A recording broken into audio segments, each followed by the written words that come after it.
السلام عليكم ورحمة الله وبركاته. صديقي العزيز، أهلا بك في قناة محمود علي تي في. هبدأ معك سلسلة شروحات لكتاب العادات الذرية للكاتب جيمس كلير، وفي الحلقة دي هنتعرض لمقدمة الكتاب اللي عرف فيها الكاتب نفسه ووضح الأسباب اللي خلته يؤلف كتاب العادات الذرية. فيلا بينا.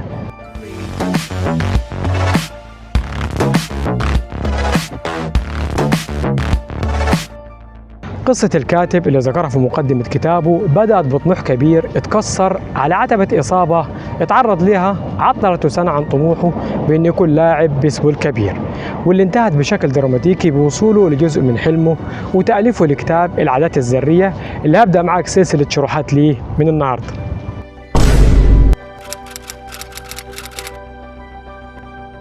بدأ الكاتب مقدمته بآخر يوم ليه في عام الدراسي الثاني بالمدرسة الثانوية، واللي تعرض فيها لضربة قوية بمضرب بيسبول على وشه من زميل ليه في الفريق بدون قصد، والضربة دي كسرت أنفه ومحجر عينه وتسببت في كسور متفرقة في راسه.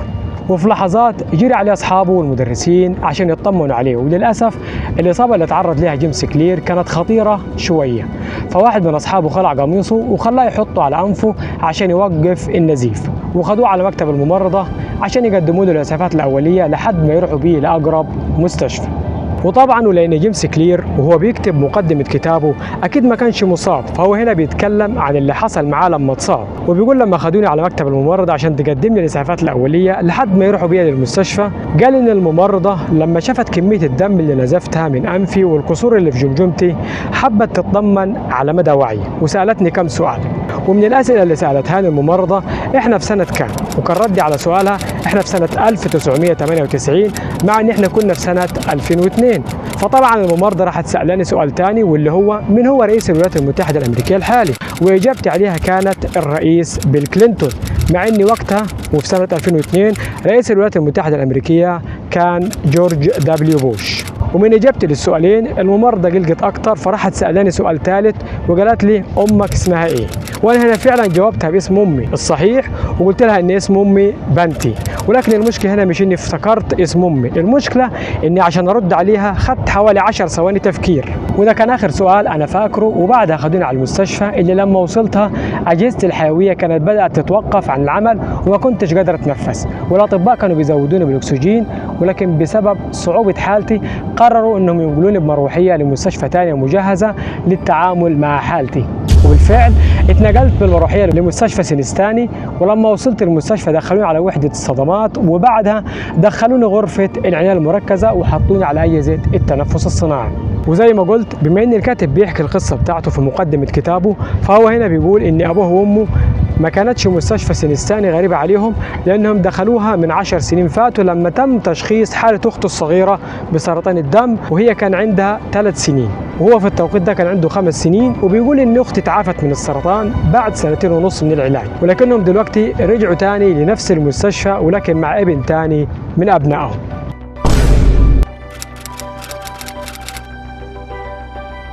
المهم الكاتب بيقول هنا من حسن حظي بعد ما دخلت غرفة العناية المركزة تاني يوم لي في المستشفى استعدت قدرتي على التنفس بشكل طبيعي، وبناء عليه الأطباء حولوني من غرفة العناية المركزة لغرفة عادية، ولكن اكتشفت اني فقدت قدرتي على الشم. وطبعا الممرضة كنوع من الاختبار طلبت مني اني اتمخض واتنشق رائحة علبة من عصير التفاح، ولكن اللي حصل ما كانش حد يتوقعه، نتج عن التمخض وتنشق رائحة علبة من التفاح دفع الهواء من خلال الكسور في محجر عيني، وده خلى عيني الشمال تبرز للخارج. ولما استدعوا طبيب عيون طمنا على عيني وقال انها هترجع لوضعها الطبيعي، ولكن ده مش هيحصل الا بعد خروج الهواء بشكل تدريجي من محجر العين.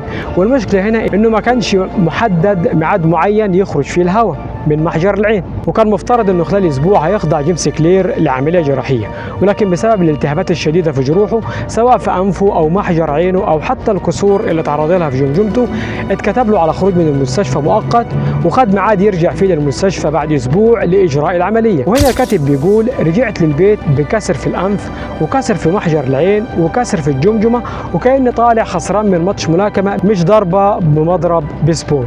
وبيقول جيمس كلير بعد ما تم إجراء العملية الجراحية الشهور اللي بعد العملية كانت عصيبة، وحسيت إن كل حاجة في حياتي توقفت وعانيت من صعوبة في الرؤية لأسابيع. وكنت عاجز تماما عن الرؤية السليمة، واستغرق الأمر أكثر من شهر وما قدرتش أخد سيارتي من جديد إلا بعد مرور 8 شهور على إصابتي. وهنا في سؤال مهم أنا اللي بسأله للكاتب، واللي هو ليه خلال رحلته مع الإصابة من دخوله للمستشفى لحد إجراءه للعملية وتعافيه من الإصابة ما كلمناش عن أصحابه؟ هل ما كانوش بيزوروه ولا هو تجاهلهم أو نسي يذكرهم في مقدمة كتابه؟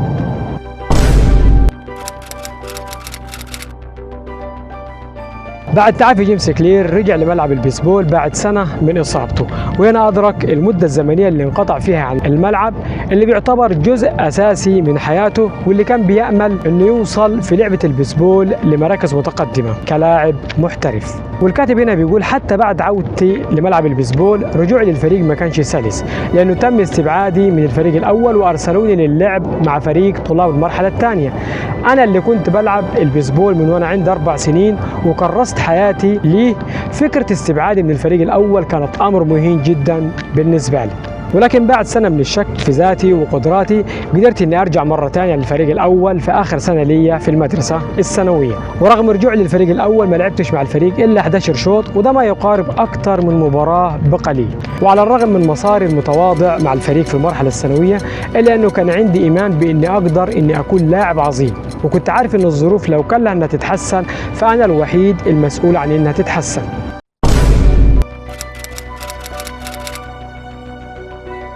وبعد نهاية المرحلة الثانوية وبداية دخوله للمرحلة الجامعية، الكاتب هنا بيقول جت لحظة التحول في مسيرتي كلاعب بيسبول لما قدمت في جامعة دينيسون، المكان اللي اكتشفت فيه للمرة الأولى القوة المدهشة للعادات.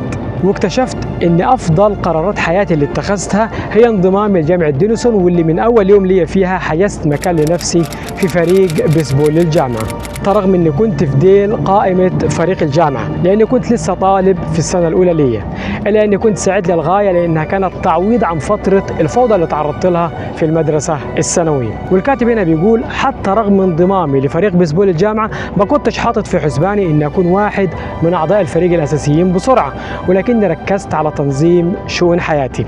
وفي الوقت اللي زمايلي كانوا بيسهروا فيه الوقت متأخر من الليل وبيلعبوا ألعاب الفيديو، أنا كنت برسخ لنفسي عادات نوم مفيدة وألزمت نفسي بالخلود للنوم كل ليلة في وقت مبكر، ودي أول عادة بدأتها. وبدأت ألزم نفسي بترتيب غرفة نومي وأخليها مرتبة ومنظمة، ودي ثاني عادة ألزمت نفسي بيها. والعادتين دول خلوني حاسس إني مسيطر على حياتي ومنحوني الشعور بالثقة في نفسي من جديد. وعادة النوم بدري وترتيب غرفتي والتزامي بيهم انعكسوا على عاداتي الدراسية لدرجة إني أنهيت عامي الدراسي الأول في جامعة دينيسون بتقدير امتياز. وقدرت مع نهاية كل فصل دراسي في جامعة دينيسون إني أراكم عادات بسيطة ولكن بشكل دائم، واللي وصلتني لنتائج ما كنتش أتخيلها لما بدأت مراكمة العادات. ومثال على كده عادة إني أنام كل ليلة بدري، وعادة إني أرتب غرفة نومي، واللي انعكسوا على تحسين عاداتي الدراسية وبالتالي حصولي على تقدير امتياز مع نهاية كل عام دراسي، بالإضافة لإلزام نفسي بالانتظام في رفع الأثقال، واللي ساهمت في زيادة كتلتي العضلية. لما وصلت العام الدراسي الثاني في الجامعة قدرت اني اكون واحد من الرماة الاساسيين في فريق بيسبول للجامعة، ومع استمراري في الزام نفسي بالعادات وصلت للسنة الثالثة ليا في الجامعة، وزمايلي هم اللي اختاروني بنفسهم عشان اكون قائد فريق البيسبول. وفي نهاية الموسم للسنة الثالثة في جامعة دينيسون تم اختياري في فريق الولايات المجمع. ورغم اللي حصل معي ده كله الا ان العادات اللي الزمت نفسي بيها طوال فترة دراستي في اول 3 سنين في الجامعة اكبر تأثير ليهم كان في السنة الرابعة والاخيرة ليا في الجامعة، لما تم اختياري للانضمام لفريق الجامعيين على مستوى أمريكا برعاية مجلة ESPN، وده شرف ما بيتمش منحه إلا ل 33 لاعب فقط على مستوى البلاد. ده غير ان العادات اللي ألزمت نفسي بيها لما خلصت السنة الرابعة ليا في الجامعة كان لها الفضل علي، لان اسمي كان مسجل في كتاب الارقام القياسية في 8 فئات مختلفة، وحصلت على ارفع تكريم اكاديمي من الجامعة واللي هو ميدالية الرئيس. وهنا الكاتب في نهاية كلامه في مقدمة كتابه قال أتمنى إن قارئ كتاب العادات الذرية يسامحني لو وصل له إحساس إني بتفاخر بكل اللي حصل معايا، لأنه بالفعل ما كانش في شيء أسطوري أو ملحمي في مسيرتي الرياضية، لأني ما وصلتش إني أكون لاعب بيسبول محترف، ولكن كل الهدف من ذكر اللي حصل معايا من لحظة إصابتي بمضرب بيسبول لحد رجوعي للملاعب وتحقيقي لبعض الإنجازات اللي ذكرتها، إني أوصل لك معلومة بسيطة، وهي إني حققت أقصى ما تتيحه قدراتي لي. وعندي إيمان بأن المفاهيم اللي هستعرضها في كتاب العادات الذرية هتساعدك في تحقيق أقصى ما تتيحه قدراتك أنت كمان، لأننا كلنا بنواجه تحديات في حياتنا. لأن إصابتي بمضرب بيسبول في بداية حياتي علمتني أن التغييرات اللي بتبان لك أنها بسيطة وغير مهمة في البداية هتتراكم وتتحول لنتائج مذهلة لو أنك التزمت بيها لسنين طويلة. وده لأن جودة حياتنا بتعتمد على جودة عاداتنا، وده معناه انك لو التزمت بنفس العادات فطبيعي انك توصل لنفس النتائج، لكن لو التزمت بعادات افضل هيكون اي شيء في المستقبل ممكن بالنسبه لك ومفيش حاجه اسمها مستحيل. وكلمه اخيره الكاتب هنا بيقولها ان الاشخاص اللي بيحققوا نجاحات ما بين يوم وليله مش كتير، وبيقول انا شخصيا ما اعرفش الكثير منهم وانا بالتاكيد مش واحد منهم. والطبيعي انه مفيش لحظه واحده بتكون فارقه في حياه شخص معين، ولكن نقدر نقول ان في لحظات كتير ممكن تؤدي لتطور تدريجي وبالتالي سلسله طويله من المكاسب والنجاحات البسيطه بعدها ممكن توصل للنجاح والمكاسب المبهره. ولحد هنا انتهت مقدمه كتاب العادات الذريه. استنوني الحلقه اللي جايه ان شاء الله مع اول فصل في كتاب العادات الذريه. وفي النهايه استودعكم الله والسلام عليكم ورحمه الله وبركاته.